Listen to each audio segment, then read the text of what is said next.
I give way to the honourable gentleman.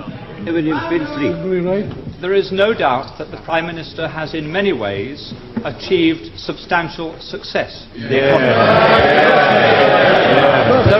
is one statistic that I understand is not, however, challengeable, and that is that over her 11 years, the gap between the richest 10% and the poorest 10% in this country has widened substantially. That's right. How can she say at the end of her chapter of British politics that she can justify many people in a constituency such as mine being relatively much poorer off, much less well housed and much less well provided than it was in 1979? Surely she accepts that is not a record that she or any Prime Minister can be proud of.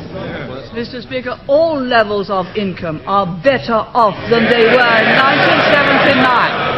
But what the honourable member is saying is that he would rather the poor were poorer, provided the rich were less rich.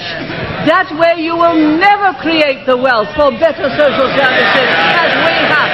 And what a policy! Yes, he would rather have the poor poorer, provided the rich were less rich. That is a liberal policy. Yes, it came out, he didn't intend it to, but he did. I give way to the honourable gentleman. I'm extremely grateful. The Prime Minister is aware that I detest every single one of her domestic policies, and I've never hid that.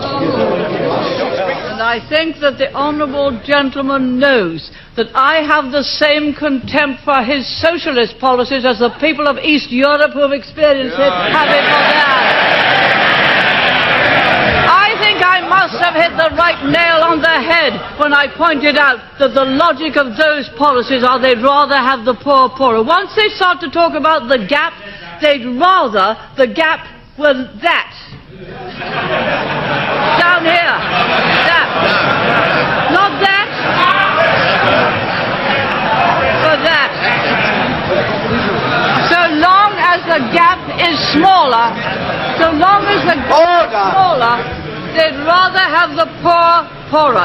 You do not create wealth and opportunity that way. You do not create a property-owning democracy that way.